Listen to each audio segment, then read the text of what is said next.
what do I sell to the government? Like, I have this business, but I really wasn't sure. I don't know what my calling is just yet. I don't know, what I'm supposed to be doing. I don't know what my purpose. I don't really know what I'm supposed to serve. Do I just start anywhere? Do I jump in? So what are your gifts? Do you know what your gifts are? For some of you, you're really good at consoling people through their grief moments. Like, you're really good. Like, you have a heart and a passion for helping people through those moments. Well, what is that called? Counseling, right? Counseling, grief counselor. They have contracts for that. Your gift will make room for you. Yes, it will. For some of you, you're really good at making people feel good by cooking food and bringing the family together, right? That's catering. They have high lucrative multiple six-figure contracts for caterers.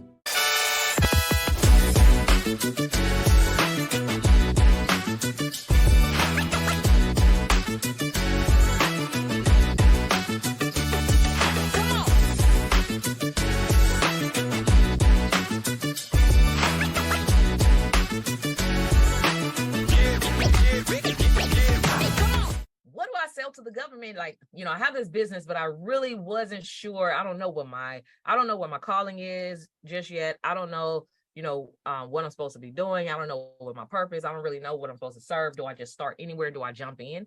So one of my favorite worship songs by a young man years ago, he wrote this song by Jay Moss. It was a worship song. He's a worship leader. And the lyrics are so powerful because, especially when you apply that to business, because it says, if I were a drummer, I would use my cymbal. If I were a writer, I would use my pencil. If I were a singer, I would use my voice.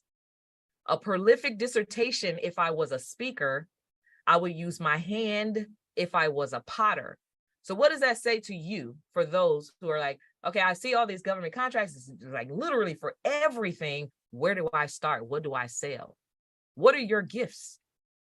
Because spiritually, it says your gifts will make room for you in every aspect. Your gifts will bring you wealth. Everything God has placed in you, everything that you need to actually live in abundance. But unfortunately, we've been distracted and programmed to live outside of his will. So what are your gifts? Do you know what your gifts are? Hey, thanks so much for watching this video. I hope you're enjoying it. I wanted to take some time to invite you to join me in the GovCon Challenge. The GovCon Challenge takes place once a month, where I invite a bunch of entrepreneurs and aspiring entrepreneurs to come and have me teach you the 5 things you must do to pre-qualify your business to land lucrative contracts with the government. So join me in the GovCon Challenge. Click on the link in the description. You'll be glad you did. Join as VIP for exclusive behind-the-scenes information, and you can become a part of the top 1% of entrepreneurs across the nation. Now back to the video you were watching. When I discovered my gifts, like I didn't realize what my gifts were until I landed my first government contract. And I'm gonna explain. I remember when I was a kid, I was a little girl. I was probably about 10 or 11, and I was very much into music. So I used to sing and I used to rap and all this stuff. So I was like a local, well-known person. And I remember recording on cassette tapes, because that's what we had back then, on cassette tapes. So I would have music on one cassette player and a microphone connected to another cassette recorder. And I would play the music, and I'll be on the other microphone. I would either be singing or rapping. And then at the end of the day, I created a recording studio in my house. So and then I'll have a whole nother cassette that has both my vocal and the music together, right? So that's audio production.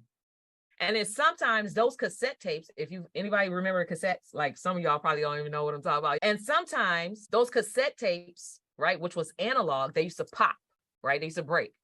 And I got so good at splicing them together, put a piece of tape on it, and splice it back together and put it back inside the cassette thing, and then play it, and it would play seamlessly like it had never broke. I had no idea that is editing and splicing.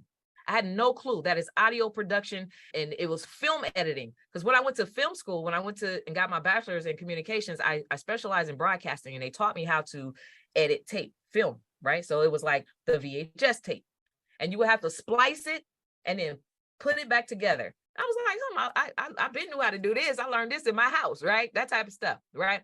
So when I landed my first government contract, And they say, well, we need you to edit. Now it's like digital editing, right? So now we're using Adobe and Premiere, used to be Final Cut Pro. Same thing. And that's when I realized my gift had made room for me. The gift that I had stirred up in me as a kid, that same gift is now helping me land lucrative multi-six-figure and multi-million-dollar contracts with the government. So again, I say, what are your gifts?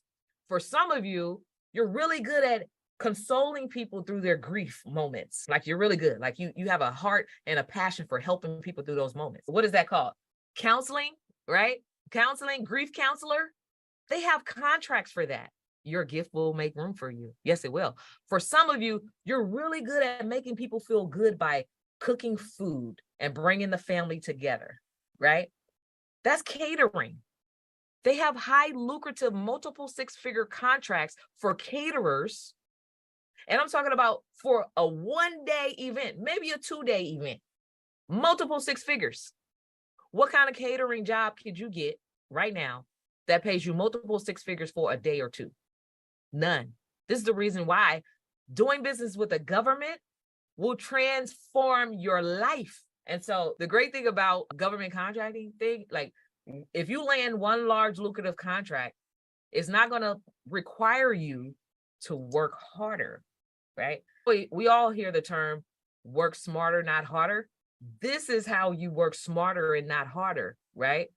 You could be working less than part-time, and still be reeling in a $500,000 or more, right? So doing business with a premium buyer like the government allows you to buy back your time, which is one of the most valuable assets that you have because you don't get your time back. A lot of times we were raised, especially those who were raised in church, to think about the afterlife as the time to celebrate all the hard work that you did when you were on earth. You don't want to wait till you die to celebrate in heaven. You know what I mean? You want to celebrate life now. You get to actually create wealth and enjoy that wealth while you're living.